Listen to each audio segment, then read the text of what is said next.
Le prix à payer. Je viens dessus maintenant. Il y a une doctrine qu'on appelle la doctrine du prix à payer. Les gens disent je veux l'onction. Je veux avoir des dimensions plus grandes de manifestation de la puissance de Dieu. Et on dit, il faut payer le prix. Il faut payer le prix. Quel prix doivent payer? Quel prix dois-je payer pour avoir une onction plus grande? Grandir dans le prophétique plus que ce que je suis en train de faire. Écoutez-moi. Matthieu 25. Jésus avait déjà annoncé la venue de cette modalité. Matthieu 25.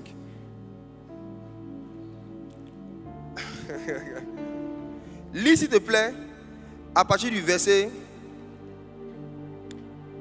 8. Matthieu 25 à partir du verset 8. Les folles disent aux sages, donnez-nous de votre huile, car nos lampes s'éteignent. Les folles disent aux sages, donnez-nous de votre huile. Ou en d'autres termes, on veut votre onction. Suivez-moi. On veut votre onction. Je veux l'onction qui est sur ta vie. Les folles disent aux sages, donnez-moi votre onction. Donnez-moi un peu de votre huile. Regardez la réponse des sages. Les sages répondirent, non, il n'en aurait pas assez pour nous et pour vous. Allez plutôt chez ceux qui en vendent et achetez-en pour vous. On y laisse plus parler.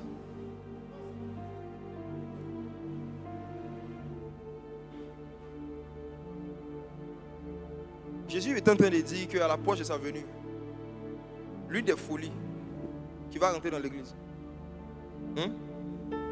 c'est le fait de se dire que si on veut grandir dans l'onction, regardez le verset à l'écran à côté de moi s'il vous plaît. Le gars de la com, reste concentré. Regarde le verset. Il faut aller acheter l'onction. Il faut payer le prix. Les sages disent, le type d'onction que vous voulez, il n'y en a pas assez pour nous et pour vous. Pourquoi? Parce que le type d'onction que vous voulez, regardez le verset 3. Les vierges ne l'ont pas, les sages ne l'ont pas acheté, elles ont pris. Donc quelque chose qu'elles ont pris, elles ne peuvent pas vendre. Regardez, remonte un peu, verset 3. Verset 3, regarde le verset 3. Le gars il fait quoi? On dit verset 3. Lis le verset 3, Clément, allons rapidement. Les folles, en prenant leur lampe, ne prirent point d'huile avec elles. Oui, ensuite. Mais les sages prirent avec leur lampe de l'huile dans des vases. Écoutez-moi, les sages ont acheté ou bien elles ont pris? Elles ont pris. Est-ce que l'huile des sages là, elles ont payé un prix? Hey. Les sages n'ont pas acheté l'huile, elles ont pris. Maintenant, elles disent aux folles, l'huile que nous avons, qu'on ne paye pas là, il n'y a pas assez pour nous et pour vous. Comme vous êtes folles, vous allez acheter. Et regardez, ce qui montre qu'elles sont folles, c'est qu'elles sont vraiment parties acheter. Pourtant, l'huile là ne se vend pas. C'était une manière de les éloigner pour que l'époux vienne. Et effectivement, quand vous lisez la suite, on dit pendant qu'elle partait acheter, l'époux est venu. Toute onction que tu as achetée va te faire rater l'enlèvement de l'église. Ce que vous avez reçu gratuitement, donnez-le gratuitement. Si les sages avaient demandé, les vierges allaient donner. Mais comme elles ont voulu payer le prix, les sages n'ont pas donné. Beaucoup parmi vous, il y a des dimensions que Dieu avait prévu vous donner. Mais il vous regarde dans sa présence et vous lui dites que vous êtes venu payer le prix. Donc il garde.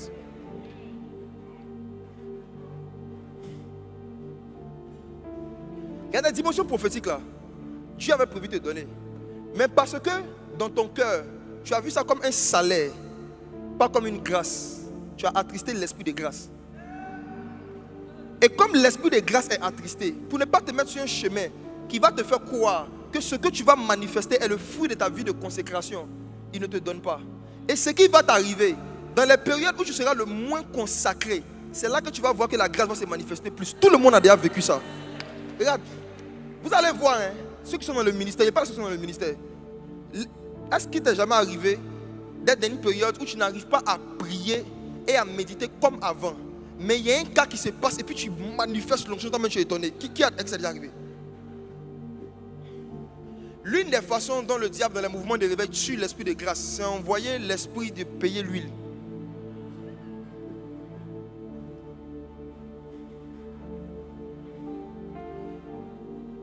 Est-ce que je suis en train de dire qu'il n'y a pas des actes à poser, qu'il n'y a pas des efforts à faire pour pouvoir rentrer en possession de certaines grâces que Dieu nous a données? Non. Je vais encore plus loin dans la sagesse. Regardez ceci.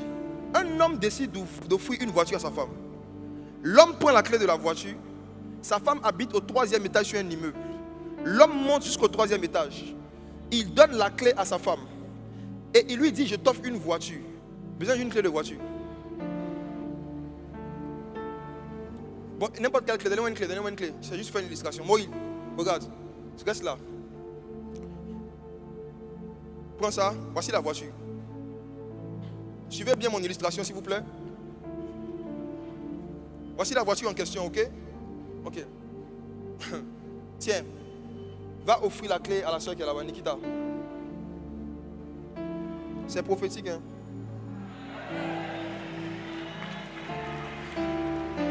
Regarde. Supposons que quelqu'un t'offre une voiture. Quelqu'un t'offre une voiture et il te dit la voiture t'appartient. Je vais vous poser une question. Suivez-moi, mes frères et sœurs. Est-ce qu'elle est propriétaire d'une voiture, oui ou non? À partir du moment où il lui a donné la clé, est-ce qu'elle est propriétaire, oui ou non? Maintenant, est-ce que si elle reste dans l'appartement, elle peut rouler la voiture? Elle est propriétaire de la voiture, mais est-ce qu'elle peut l'utiliser si elle reste dans sa position? Ok. Donc, pour qu'elle puisse utiliser ce qui lui a été donné gratuitement, il faut qu'elle vienne au parking. Viens. Viens vers la voiture.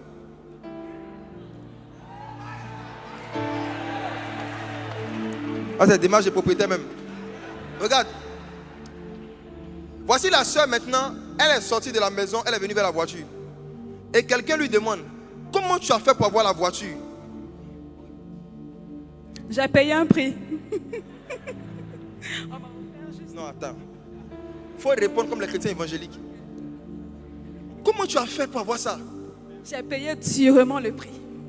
Waouh! Ce qu'elle dit est vrai?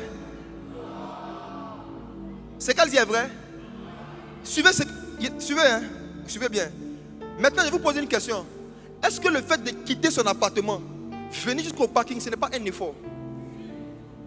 Est-ce qu'elle n'a pas fait des œuvres? Est-ce qu'elle n'a pas marché?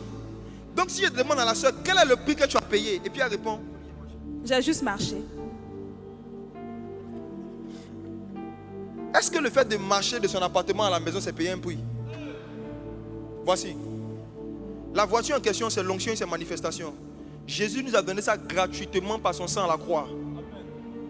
Maintenant, pour qu'on puisse expérimenter ces manifestations, il faut qu'on change de position spirituelle. Il faut qu'on sorte de l'amour de la nourriture. Il faut qu'on sorte du manque de prière. Il faut qu'on sorte du manque de connaissances bibliques. Il faut qu'on fasse des offrandes, des sacrifices à Dieu. Mais toutes ces actions que nous posons, on est juste en train de marcher de la maison au parking.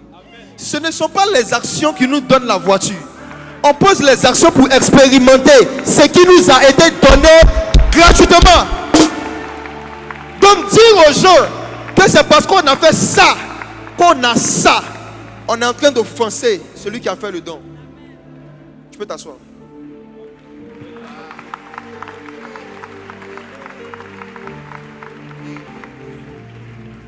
L'onction prophétique est gratuite, c'est de l'huile.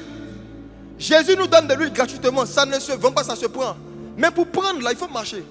Il faut se déplacer d'un point A vers un point B. Donc, quels sont les déplacements dans le monde spirituel que vous devez faire pour aller dans des dimensions gratuites du prophétique? Le jeûne. Quand tu jeûnes, tu n'es pas en train de payer un prix, tu es en train de marcher. Dans le monde physique, on marche avec ses pieds. Dans le monde prophétique, on marche avec le jeûne. Mantus qui mande à la havi à la kavi. Ande kamon de klade vaziba. En décembre, Dieu m'a donné une instruction bizarre. Il m'a dit jeûne, sans manger, sans boire. Il dit combien de temps? Il dit jusqu'à ce que tu ne puisses plus. Il dit pour faire quoi? Il dit pour te balader.